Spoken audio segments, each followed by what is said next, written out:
Yeah, I bought a $550,000 Lamborghini, and this is why it's dumb. My sole goal was to make as much money as possible. I think 100% you gotta go the Nike route. Oh yeah, like buy a freaking $500,000 Lamborghini, like go live at 1,000 Museum. It's like the cheapest rent there's like 25 grand a month.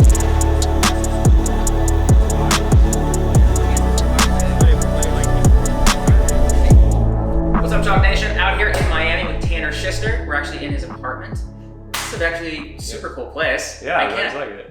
Like, since I've been in Miami, I've been in so many just really amazing buildings. Yeah. And I feel like some of the places here you never even need to leave. Yeah, no, you don't. And like this, I've lived in all the buildings, but they're all literally like a block away. So this building, 1,000, like it's all walking distance. So I love this area. Do you have like an insane gym and stuff here? Yeah, it's okay. Like I would say for like a building, it's pretty good. I go to Elevation down the street, but like it has everything you need. But yeah, it's a decent gym. I haven't been to Elevation yet, but I've been to Anatomy. Okay, Anatomy's like, yeah, it's a little bougie. It's a little bougie. It's small. I like Elevation a little better. It's a little more, I don't know. It's like a more bodybuilding type. It's a little bigger. Yep. But Anatomy's good. Actually, I have been to Elevation. It's with the 8 in it. Yeah. Which one did you like better? I went to the one that was a little bit more north. Oh, okay. So that's the one's out there. The one that I go to is downtown. There's one in South Beach I went to. Yeah, South Beach too. That one's very cool. Okay, cool. Yeah, if you like that one, so the biggest one is here. The biggest one's downtown. It's like 5 minutes from here. I'll have to check But that I've been to out. both. But Anatomy is a little more like, I feel it's like a little more bougie, a little like higher class, a little smaller. I like bigger gyms. So for those of you who have potentially seen Tanner on social media, it's probably because you've probably seen some of his business ads. It's usually like him with like his plaque. It says, I went like 0 to 8 figures in 2 years. I have 40 plus employees. Like I think we've all heard it. Yeah. So, you know, true definition, like who is Tanner Chidester? Shoot, yeah, dude. So grew up in a family, 7 kids. You met some of my brothers. So 4 sisters, 2 brothers. Grew up like LDS or Mormon, right? And you're probably familiar with it because you said you were out in... I lived in Utah for 5 years. Yeah, so I grew up in Sandy, and then as a young kid, I moved to Houston. I was kind of I just think I was kind of a weird kid because my dad had my older sisters, do tea parties with me, and for whatever reason, he didn't stop it. So I started going to school, and I was getting made fun of a lot as a kid. And so the way I got into fitness, I was just getting bullied a lot. And so around 12 years old, I started going to the gym at like 5 in the morning because my sisters had Bible study. And so my mom would drop me off, and I started working out. And about 3 months later, I started building muscles. I had newbie gains. I was going through puberty. And people started respecting me. I was like, oh shit, like, it's kind of cool. Like, all right, cool. I'm going to keep doing this because it was just positive reinforcement. And then I started really excelling at sports, specifically, football. I love basketball, but, I'm like shorter compared to basketball players. Yeah. And so I just did that for the next like 10 years. And my whole goal was to play in the NFL. And then around 22, I had a bunch of injuries. I don't think I was good enough, but I played some Division I draft picks. Actually, when I came out, I was doing CrossFit originally, and I was doing MMA. But it's hard, right? And I think I was kind of like at that point. I was like, I don't want to train this hard anymore because I'm sure when you were doing the CrossFit games, just the amount of training, like it's like it's not even training; it's just competition all the time. It's like you're just training, doing those things all the time. And so that's when I sat down with a mentor, and he was like, "Well, dude, like, what are your goals in life? What do you want to do?" I'm about 22, 23. And I was like, dude, I just want to make a shit ton of money because my dad, we weren't poor, but, he had 7 kids. So you can imagine he was on a teacher's salary. So he was just really good with his money. He really budgeted. And I would just see them fight over, she'd buy a $5 movie or she'd do this. And it was just like a whole thing. So I was like, you know what? I love my parents, but I don't want to do that. So he actually convinced me to drop out of school, a year left. I was doing engineering. My whole family thought I was an idiot. My girlfriend at the time broke up with me because of it. She's like, you're an idiot. This isn't going to work. I was like, dude, is this going to work? And he's like, yeah, it's going to work. Trust me. And he was connected to ClickFunnels, so you probably heard that. Russell Brunson, he's married to one of his cousins. Started teaching me all about online fitness. And he said I should do that because I had like a similar background to you. Really love fitness. I was really good at the time, I was like still modeling and stuff. And so I was really shredded. I was like under 10% body fat. And I didn't make any money the first 2 years, but I was learning all these things. Like I was learning how to make funnels and, email campaigns, all these types of things. But I was actually, ironically, it's funny. And I'm like super happy for your success because I was going the low ticket route, but I wasn't having any success. Like I didn't really have a following and I wasn't really sure how to get that to work. So I went from that to selling a high ticket program. We were talking about that earlier. I saw an ad on Facebook. It was like, probably like my ads, like how to buy, high ticket online fitness program or how to build it. And I get on the call and I buy, spend the last money I have, and I get in the program, and this guy's like doing all these things on the video. I'm like, bro, I don't care like about this energy and mindset. Just tell me what I need to do. I'm broke. And they're like, okay, look, so just message people, get them on a call and close them. I'm like, that's it? Like, yeah. And during this time I had been struggling, I did door-to-door sales and I was a server. So I'm like, okay. So I DM'd some people, get them on a call. I made like 10 grand a week. I'm like, holy shit. Like that was like 3 times what I made. Move home and ask my parents like, hey, I'm paying $3,000 rent. I'll pay you guys $1,000. So I can like put that into my business. And then I just kept going and I turned on ads and stuff. And then a year later, I did $1 million. And then all these trainers started asking me for help. And that was never my plan. It's ironic because I like hated business coaches. It's actually kind of funny. Yeah. But I did so well at it, and like I see people go through it, and I was like, man, if I struggled and I felt like I was like, you know, like a top 1% person in terms of how well I did, I was like, man, like I'll just show people. And then that next year we did 10 million, and then the next year we did 15, and then it's just kept growing from there. And that's kind of how, you know, it's turned into what it is now with like elite CEOs, where it's like business consulting. But yeah, that's like the long story short. So you had 1 year of like badass like online trainer, and then went straight to business coaching. Yeah, and like because we got to about 100, so with high ticket, we got to about 150,000 a month. And then what happened is I started helping trainers. But with trainers, it's a higher price point, right? So I was selling about a $3,000-$4,000 fitness program, and then for 3 or 4 months, and then the trainers were paying like $10K. So what happened is like it was here, and then the trainers in like 3 months was like there, and then I was trying to juggle both. And you know, like you should never do that, especially like I didn't have the right teams in place. So I was like, well, look, this has higher potential. It's growing faster. So that's when I started shutting this down because, you know, I was like, oh, I'm gonna do both. Just didn't work. Started shutting that down, then this blew up, and then that did super well.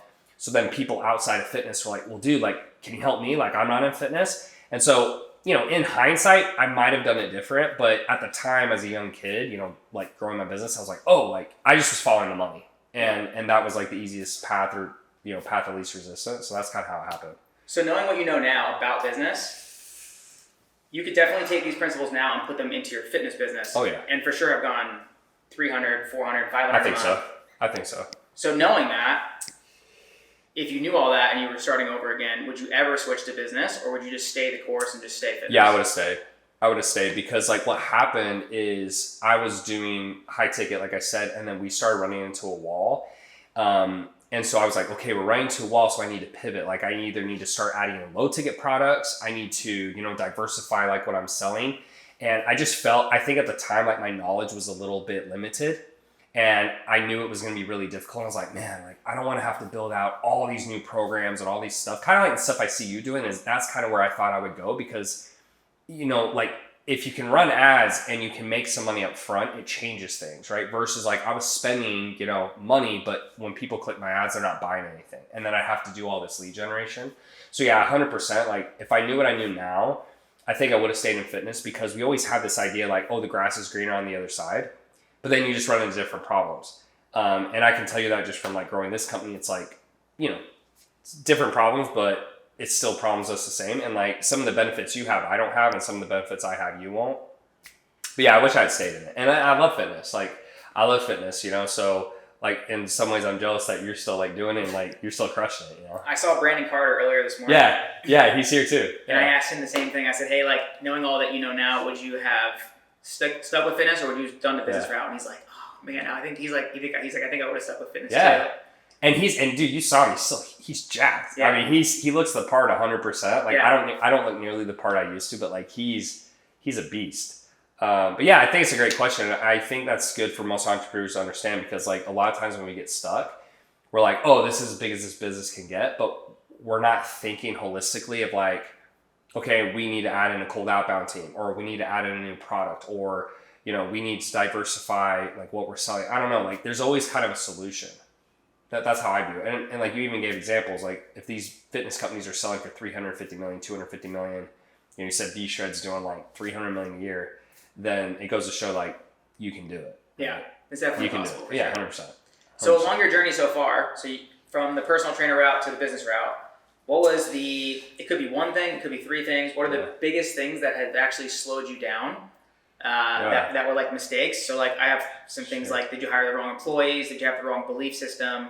Did you worry about what other people think about you? Kind of like how I did when I had the imposter syndrome. Yeah. So, I mean, the first thing that slowed me down, that was probably the biggest detriment, is like I really struggled to get paid ads to work. And I didn't feel like I got a lot from my following. Like I felt like I had to really work hard. Like I couldn't just post something and like they'll buy it. Like I felt like, okay, they're following me, but I got to message them. I got to get them on a call. So for a long time, I was basically, all my sales was messaging like 16 hours a day and then doing fulfillment and calling people, etc. So when I finally figured ads out, my business went like overnight, like hyper growth, because, you know, with paid ads, you ran them too. It's just like, it's printing money pretty much. I've also ran a lot of ads and lost the money. Right, yeah, you can do both. Yeah, you definitely do both, but I think that was number one. Like number two definitely is like making wrong hires. So when you first hire, it's like anything, you have to learn. The benefit I've had is because I've hired so many people now, I know what to look for, but like hiring the wrong culture fit is a big issue. So you want experience and culture. Culture just means like, for, you know, talking earlier, like for us, it's competitive greatness, proactivity, integrity, especially the proactivity and competitive greatness. Like you have to have that. And that to me is like, they come up with solutions on their own and they want to work hard. Some people really don't want to work hard. They're like, I want to clock in, I want to clock out, get a paycheck. That's fine, just not for our company. So it was getting people who weren't a culture fit and then lack of experience. So, you know, a lot of times you're like, oh, cool. Like I'll show you what to do. I'll train you, etc. But the amount of effort you have to put into someone who has no experience versus someone's like, oh yeah, like customer specialist, I've done this for like 5 years. Like they can come in and pretty much plug in, and not only plug in, but they're like, hey, like Ryan, like what you're doing, this is stupid. Like, let's do this. You're like, oh. Yep. And so now, like instead of hiring for like upside, I hire for talent. And talent is like, hey, sorry, dude, if you haven't done it before, sorry, like you can do an internship for us or something, but we can't hire you. And so I would say that's number two. Number three is like the constant pivot. And we just spoke about that. But again, like I think if I just stayed in fitness, or like then like with trainers, like just stay with trainers. And even now, like we still work with a ton of trainers. Like we get a ton of trainers, but we still kind of have that general business side. Like it's harder now to go back because we've kind of built it out. So it would almost be stupid at this point. But in hindsight, like that focus is so important because you always get more opportunities. I'm sure you're getting them. Like people are, oh, you should do this, you should do that, invest in this, do crypto, like add this, do business coaching. I lost a lot of money in crypto this year. Dude, FTX is right there across the street. FTX is right across the street. It's all these distractions. And then what happens is like, we always tell ourselves, oh yeah, like I'm just going to do this 20% of the time, right? I'm going to do this 50% of the time. But it takes all this bandwidth away from your main moneymaker. And so in hindsight, like the only way you can have multiple companies, like if you were going to do, let's say a business coaching, or like, I think you even said with Zoe, like she's doing high ticket, like she has to do it. And it's like, you're doing all of it. I can like give you tips, but that's it. And that's what I'm doing in my like new companies, where someone runs it and I'm like, I will advise you, but like, I'm not getting on calls. I'm not doing coaching. I'm not doing anything. Like they have to do it. So I'd probably say those are the big three things. What sounds better to you, to be Tanner Chidester famous or to be Nike famous? And I mean that in the way of like, would you prefer, if you could pick one, a personal brand or a worldwide known brand on its own? Gosh, dude, that's such a good question. That's a hard question for me too, because sometimes I'm like, am I Ryan Fischer or am I Chalk Performance Training? Yeah. And I always want to be Chalk Performance Training. Yeah. But the brand doesn't grow unless I grow. Yeah. And it's very, very hard. For the first time ever, my ads on Chalk Performance Training are actually outperforming my personal ads. That's badass. Which that's is very actually, cool. That's actually better though. That's actually better. Yeah. So that's a great question. So I think it's two sides. So in terms of a business, I think it's definitely better to not be associated because it makes it more valuable. Because like Nike, I'm like, at this point, like, who runs Nike? Like, I don't even care. You have no idea who runs it. And so the benefit is that you can become extremely wealthy, kind of being, I would consider, unknown. On the other hand, you're seeing guys like Mr. Beast, Logan Paul, Jake Paul. We have a mutual friend at Alex. We're seeing Alex literally go on a trajectory right now. And it immediately makes anything you put out more valuable, more sellable, more LTV. So I think the ego in me... More stressful though. More stressful, true. So I think it's hard. So I think business-wise, like if my sole goal was to make as much money as possible, I think 100% you got to go the Nike route because that makes it a more valuable business. The ego side of me though is like, you kind of have that part of you. I don't know how you feel, but like I kind of have that part of me. It's like, I want significance. And so it's kind of nice. It is nice when people see you. I'm sure you have people like, Ryan, dude, like, what's up? And it's, I don't think that's everything, but I think is important. So I think, to just to answer your question and give you one answer, I would take Nike. But what's cool now is like, if you do build that personal brand, it actually like jump starts these businesses, right? Because you see like Elon Musk, I think part of why his companies do so well, this guy's got like 116 million followers or something. So everything he puts out, he can literally change the stock market prices. Like he could say something about stock and it'll plummet. He made Dogecoin basically. I know. Not and actually, so, but like he like tweeted that it was a joke and it just went skyrocket. Yeah. So I think like to really sell a company and not kind of like quote unquote be a slave to it where you have to work as an employee, you need that Nike brand. But I mean, you and me have, I mean, you said it too, like, I think the personal brand now, it's like, it's crazy. Like in 10 years, I think if people don't get videographers, they're not putting out content, you're going to become a lot more irrelevant because like, especially this year, I've been like super impressed with like the things I've seen with even just the Paul brothers. And I don't know how much they know about business, but they don't come off to me like they would know more than me about like operations and hiring. I just feel like they're such a good brand. They post something and it just blows up. Yeah, it's insane. I don't know. I know. I don't know if I answered the question right. No, you did. It's tough. You crushed it for sure. So if you could have like like instead of like a superpower, like I would ask someone like, what would your superpower be? Like, what would your polarizing what would be the polarizing thing about you that you wish that you had? So like for instance, Alex just happens to be super fucking jacked and has like a mustache. And I think it's part of the reason why he does so well. Yeah, like he's got such a weird look. He's like this jacked ass multi-millionaire, like wears a white beater. Yeah. There's for sure other people that are equally as smart as him in the same industry that aren't even on social media. They're just wild people that make a shit ton of money. Yeah. And like, I think for him, his superpower is just the fact that he is just like nonchalantly massive. Yeah. And then like, you know, someone like, who's the guy that's like, Paul or Tate? Andrew Tate, bald guy. He just says a bunch of fucked up shit. He always has sunglasses on. Yeah. And he's always bald and like, he's just like, he's got the look. He's just like always a world-class kickboxer. He's just like, I don't know. So like, what would be your polarizing thing that you wish that you had?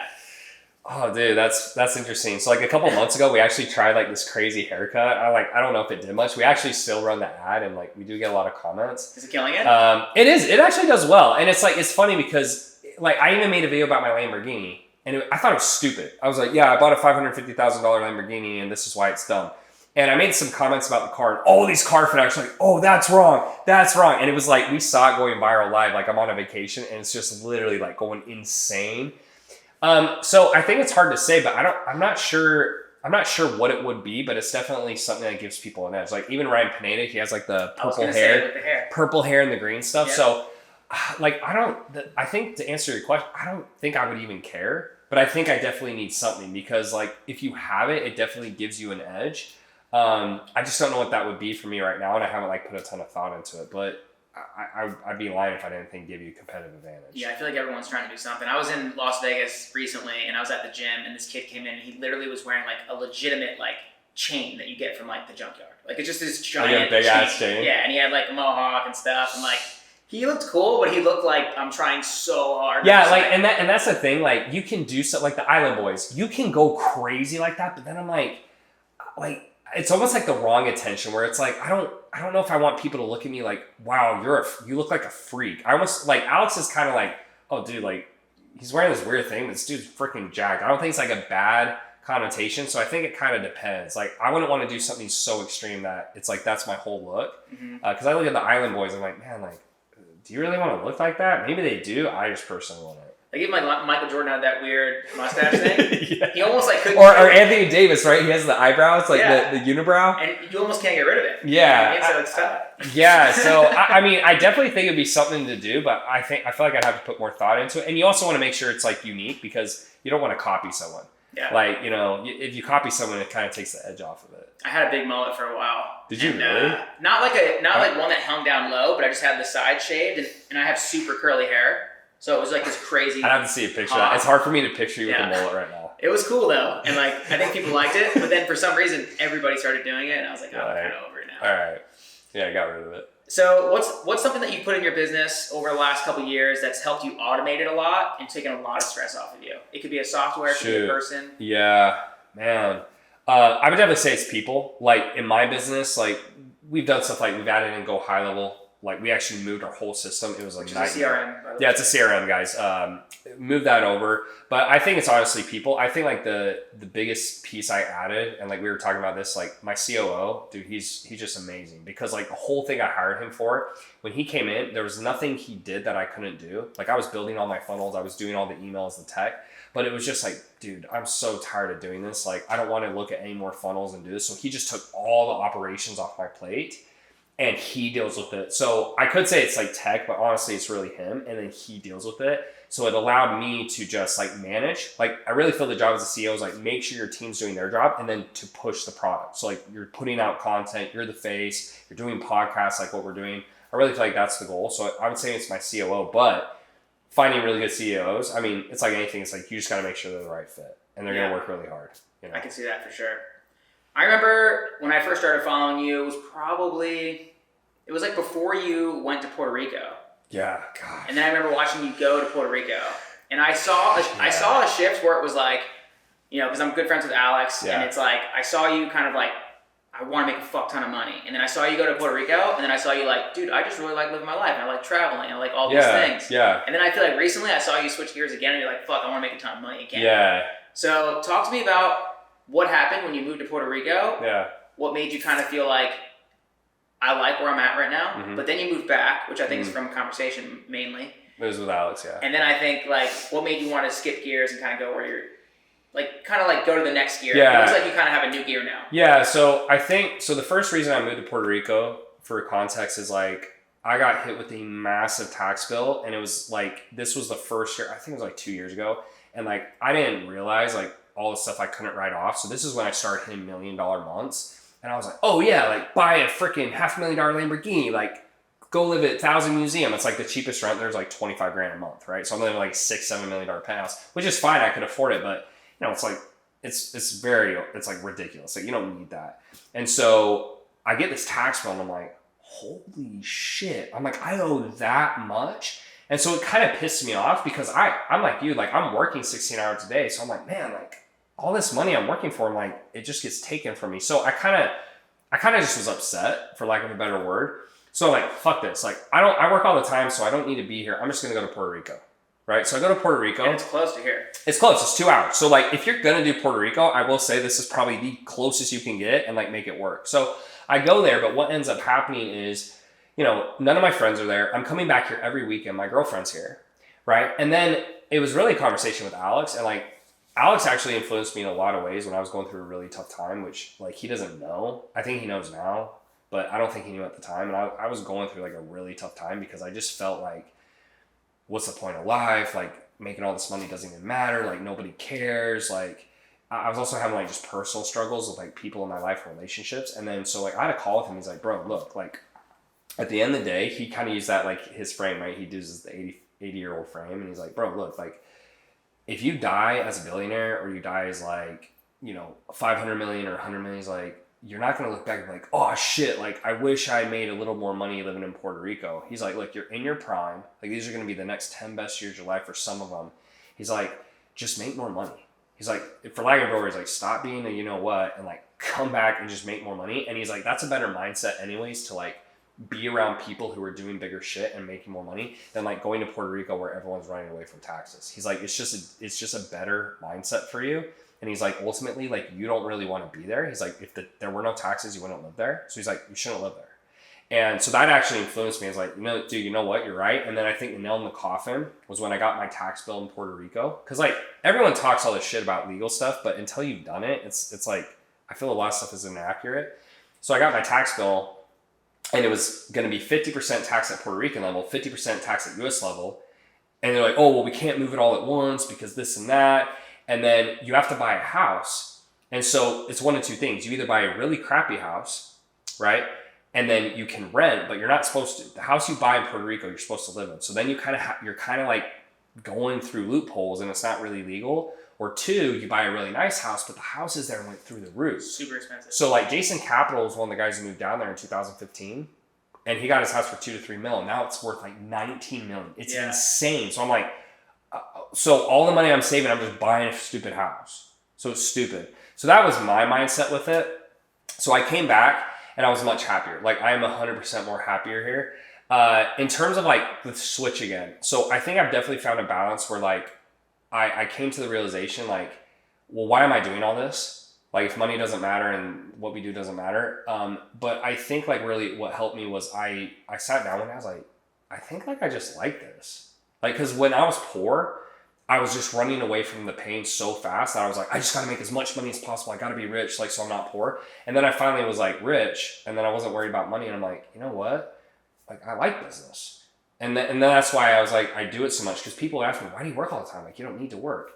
So I felt more comfortable with that. And then I just think because being around other high level people, like, especially like, again, we have, like, I bring up Alex just because like we both know him and like, you know, I admire like what he's doing, and Layla, like I've seen him kind of have that same trajectory. So like obviously not Gym Launch in the same numbers and stuff, but like he built Gym Launch the same way I built my company. Then he sold it, and then he started doing all the personal brand stuff, and that's taken off. And now I see what he's doing with acquisition. I'm like, it just motivates me to like, man, I can do more. Like I can be more. I can like make more of myself. So I think I'm more tempered and like you can shoot to be like a billionaire or like, you know, worth 9 figures, whatever the number is, and not get like consumed by it. Because I've realized now as well, like where I'm at, the more I work, the less I make. And what I mean by that is it's different. It's a different type of work. Like I used to be like doing all the messages and doing all the calls and talking to people. But now like I'm just doing different stuff where like it's managing the team. It's like putting the right people in place. It's like coming up with the new business idea that's going to be worth 9 or 10 figures. And so I don't have to like work, you know, 18 hours a day and like not be successful. It's like, it'll still work with me working less. And that was kind of a shift. So like, does that kind of make sense? Yeah. Like, I know that I can become like, let's say a billionaire without having to literally work 18 hours a day every day. I still work a lot of hours and I enjoy it. Like today I got up at 5. It's almost like what, 7:30 now. But it's a different level of work, if that makes sense. Yeah, for sure. So. I think for me, one of the most, I don't know what the word is, but like one of the things that like fulfills me the most is like just meeting new people. So like, 100%. when I meet new people, especially high level people, like even the conversation we had earlier, like you can tell when someone's engaged. I get tired of like, you know, low level questions, but someone's like, yeah, bro, like I'm doing this revenue. I want to just like, I get stimulated. Like it's fun for me. I've been jazzed since I've been here. Yeah. So. Is there anything that you want to buy currently? So like you live in a nice place, you've had a nice car, like if you had $1 billion tomorrow, like how much does your life change? Or does it not change at all? You keep doing the same shit? No, I mean, I might buy like a house. Like right now, I really have no desire to own anything. And the reason is like the freedom.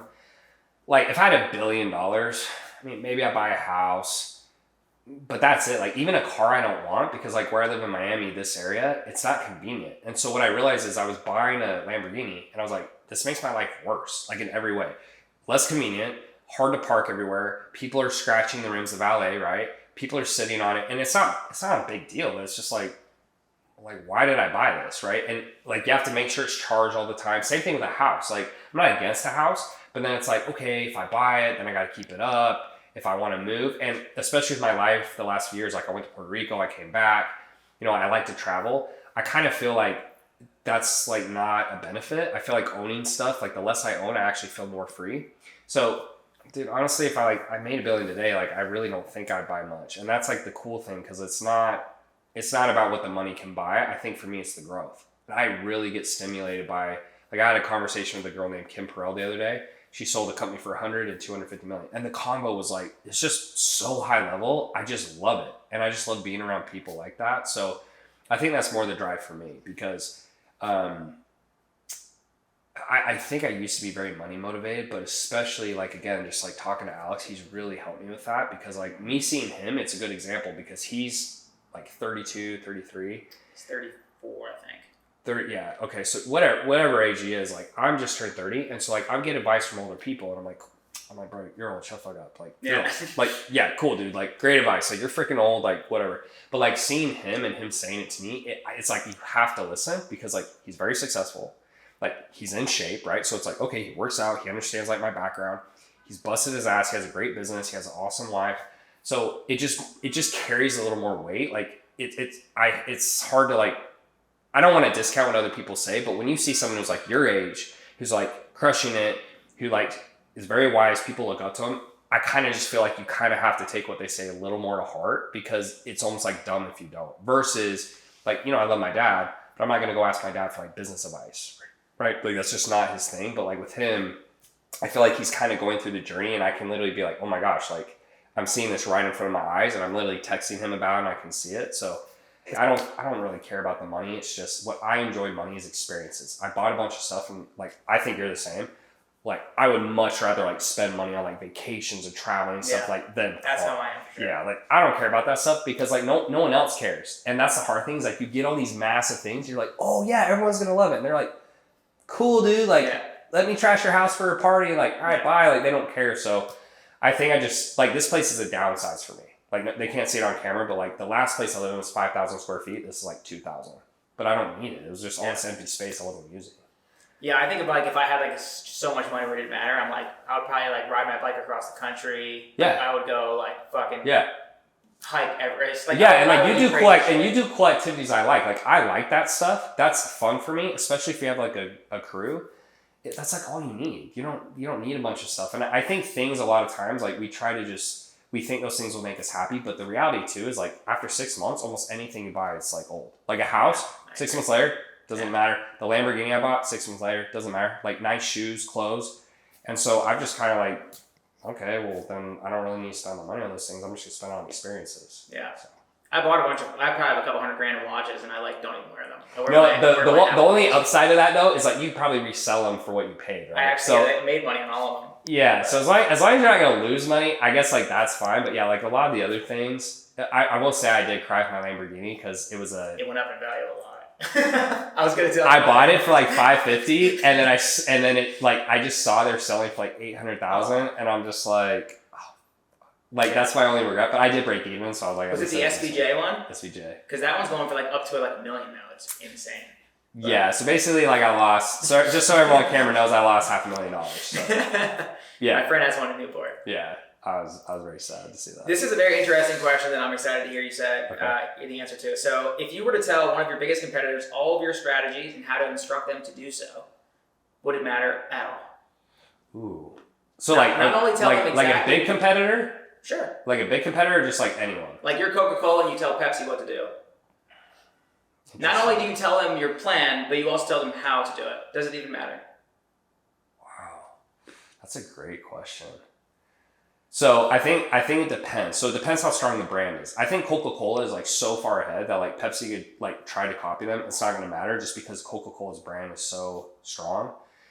I think like in the internet marketing world, which is kind of like more where I come from, I think to an extent, but it all comes down to execution, right? It all comes down to execution. So like I think the bigger the company and the better the team, the better they can execute. But like I kind of look at it a lot of times, like people all the time, like they might see you and they'll see your app like, oh, I can rip Brian off. Like I can just take all this stuff. And it's like, cool, you're literally not. People do it to me all the time. You're literally not going to be as good as me. But I think that comes down to branding. Because like if I look at you and then I try to copy you, I'm like, what would be the difference? It's like you. Like you're the difference. So I guess like the answer is like, no. Unless the brand, but that like with Coca-Cola and Pepsi, that is the difference, right? And that's why I'm like, no, because Coca-Cola is so much better. So I don't think so. And I think also that's a very scarcity mindset. Like I used to literally hoard all my secrets and I was just like, oh, I don't want this guy to rip me off. Like I used to do like get so crazy on like non-competes and all this stuff. And now I'm just like, dude, I literally don't care. Like if you want to copy, like go for it because there's just so many people. And if you literally think one person is going to affect your whole life, I just think that's like such a terrible mindset. And then you create like these like negative feelings towards someone for no reason. I used to be like that really hardcore and I changed. And I'm glad I did because it's like, it's not fun to be mad at people either. It's just it's bad karma, it's bad energy. Well, what I've noticed is the more successful you get and the more successful people that you're around, the more they're willing to share. Oh yeah. 100%. And like not care. So I'm like, 100%. When you get to the very, very top, I feel like everyone's just like, yeah, here's what I'm doing. Like when I'm around Alex, like Alex makes so much more than me, right? And he's just like, yeah, this is what I'm doing today. And it's like, it's so high level that like if anyone was there, they'd just be like, I can't believe Alex told you that. It's just like, and I just hear these things all the time and it's like, because he knows it doesn't matter. And I also think it's because some people can't even execute it. So like the cool thing I like is I'm at a level where I've done a lot of operations. So if someone tells me something high level, like, I don't need to be like, how do you run this ad? I'm like, cool, just tell me a strategy. Okay, so I run the ad to this type of page. It's this much, it's this price point. Then we upsell this. Like, I can piece all that together. There's a lot of people who are like, well, wait. Like, but how do you set up the funnel and how do you set up the ad? So I think that's the other thing too, is you realize a lot of people, they can't execute on it anyways. So that's the other thing. It's like, okay, like I'll tell you, but like 1% of you can execute on it anyway. So like whatever. Yeah. And that's probably the other mindset, but it's both. It's like, you don't care. People can't execute. I think it's a great question because there's a lot of people that are just like ruining friendships, ruining like... It's stupid. Everything. It's stupid. And I apologize to the guys I did that with. I did apologize to them, and it's like, it feels way better. And it's not necessary because like, there's just there's so many people out there. It's stupid. It's stupid. And there's no benefit, especially when you talk down on people or talk bad about people. I think it always comes back and looks bad on you because you look petty. Well, I remember having like an argument with a girl who runs my ads. Not like a real argument, but I just was like, yo, you need to spend more. Like, why you're not spending more? This and that. She's like, we've kind of like burned out like the offer. I'm like, you burned out the offer on 1 billion people? Yeah. I'm like, the product's $100. I'm like, we'd have $100 billion right now if we, no way. if we burned out the offer. I'm like, please figure it out. Yeah. So, I mean, it's funny because like, you know, if we all had a product that was $1 and sold it to like 6 million people, we'd have $6 billion. Dude, and the crazy thing is like, even as much ads as I ran, like it sounds like you ran a lot too, but like we've probably spent like 15, 16, maybe more $1 million on ads. And like, I feel like everyone has seen my ads, like at least trainers. Like I'm like, I don't feel like there's a gym I could go into in the country, someone wouldn't have seen my ad. But even still, it's like every month we keep making sales. And it's also because, you know, like some people don't buy on the first time. Like they need to see your ads 7 times or like they buy a year later. So yeah, I just think it doesn't matter. I just think you just have to get better at your craft. And like if one person's going to throw off your whole business, your business probably sucked. Yeah, honestly. Probably was trash. So if you can basically live anywhere in the world right now, right? Honestly. Yeah. You think Miami's the spot for you? Dude, I love it. So if I gave you 2 places on earth to live, it would be here and where else? Dude, that's tough. So I always love asking people that. Yeah, so I really love Miami. The reason I love it, first off, so people understand, is like very big fitness community here. I love fitness, water, right? I just love the energy. I feel like the energy of the city is very upbeat. You always have like bad apples and stuff in big cities, but like I feel like it's a very upbeat city. Like I just love all the activities, the restaurants. There's a ton of stuff to do, and then like, you know, like for like a lot of my friends and stuff, like they're here. So I think that's a big thing. In terms of living somewhere else, it's hard to say just because I haven't traveled a ton yet. Like I've traveled to some places, like I've been to Colombia, I've been to like Paris, but I haven't traveled enough. So it's hard to say. I've heard really good things about Bali. I've heard really good things about Dubai overall. But again, it's like, I don't know. But I do know a lot of guys who live in Medellin. Medellin is supposed to be sick. Yeah. Super cheap. They love the dating life there. You know, so like you're a single guy, you could go there. But it's hard to say. But I don't know. Like those are like Medellin. If I had to pick right now, it'd be Medellin, Dubai, or Bali, just because of what I've heard. But I would literally be going blind in the dark. I don't know. From where I've been, I think I'd pick Portugal number 2. Portugal, really? Yeah, it's a pretty cool spot. Do they speak like decent English there too? Yeah. It's like everyone speaks a second language besides Americans. I feel like the language barrier there is the same as Miami. It's really? like you have really? Have you had a hard time here? There's a lot of people speaking Spanish. We're getting into Ubers and it's like straight Spanish. Yeah, there is a little bit more Spanish here for sure, I would say. It's about the same level though. You can get around equally as good as Miami. Portugal, I would never have thought of Portugal though. Why do you like it so much? Insane. You have an amazing beach. You have an amazing city. Everything's very inexpensive. Cobblestone streets. I mean, it's a very, very good looking people. Yeah. Just cool energy for sure. I'll have to check it out. And Spain's right there, and there's cool shit. Yeah, I would have never have thought that. But I'll definitely have to check it out. Because especially like as I'm transitioning out of my business as the face, I want to take like a 2-month like sabbatical at least. So like it kind of forces me not to like, hey guys, like I need to get out of it. So I do want to like go over to Europe. So that might be a spot. I'm a serial traveler, so I can give you the whole checklist. All right, I'll just hit you up. All right, well, cool, man. I'm so happy that you came on the podcast. Yeah. And to talk about a lot of stuff. Is there anything that you want to add out there for anyone who is kind of the similar question you asked me? Like if you're in the fitness industry and you want to kind of leg up, or if maybe you want to get into the business realm, maybe you're a fitness trainer now and you want to do business, maybe give them some keys. Because you said that you would have stayed fitness if you could have. Yeah, I would have. So maybe someone right now is on the fence. So like, should I go business route? Should I stay fitness? I think the biggest thing to understand is when you hit a roadblock, it's it's not because like that business can't grow anymore. It's because there's a bottleneck. And the bottleneck could be you, it could be someone on your team, it could be your product, it could be the fact like you need to run better ads. And I think like that's the skill of business is like if you can figure out what that bottleneck is, because it's always the same. We always think the grass is greener on the other side, and very rarely it is. I think the one piece of advice though is you just have to be persistent. Like the longer I'm alive, I've only been in business about 5 years, like really making money for 5 years. And I think the thing I see is people they just fall off. Like every year, like more people fall off. So if you see someone who's like stayed the same course for 10, 15, 20 years, like the amount of improvements and where they are so far because it's like, it's impossible. If you keep trying the same thing for 20 years, I just think a lot of people, they're not able to face obstacles or like when something goes wrong and they just fall apart. I see it all the time. Yeah. Like just completely fall apart. And it's like, did you think it was going to be easy? And so if you're like a personal trainer and you're in fitness, I would stay the course. Like there's money to be made here, especially if you're good at marketing. Like there's way more better marketers in business coaching than there is in fitness. So like a guy like you, if you get good at marketing and you're good at, oh dude, like huge advantage. And I love marketing. And you love it, right? And a huge advantage. And then just be persistent because like it's unreasonable for you to try what you're doing for the next 10, 20 years and not like be vastly far ahead than you are now. I just think a lot of people, they can't think that way. So they constantly bounce around, but every time you bounce around, you have to learn a brand new thing, right? Like it's a brand new thing. So like even me, as I'm even talking about stepping out of this current business so I can build new ones, but I'm putting a CEO in place, right? So that's number one, you have to have management in place. And then two, if I can stay in the same vertical, I'll go way faster. Cause like if I were to go into tech, I have to learn a whole new thing. And that's okay if you're cool with it. But when you start new things, there's that ramp up time that slows you down versus you stay in one lane and you just become an expert in that one thing and you just improve. So a little bit of a long answer, but I just hate seeing when people quit because it's like, I always think that picture, you know, when they're hitting on the stone and there's a gold on the other side and one guy like finds it and then the other one's walking away. I feel like that's 90% of business owners. And it like makes me sad, especially in the fitness industry, because like there's so many people who love fitness, but they just aren't willing to learn the business side to make money. And if you can learn it, like you'll crush because so many trainers don't want to do it. I agree.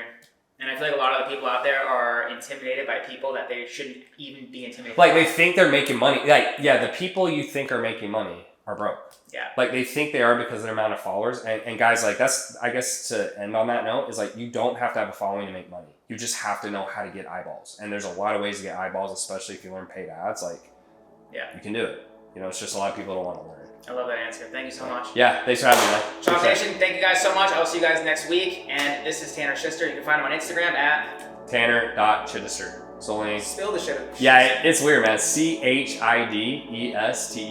There you go. It's weird. Go ahead and check him out. Thank you guys so much. See you next week.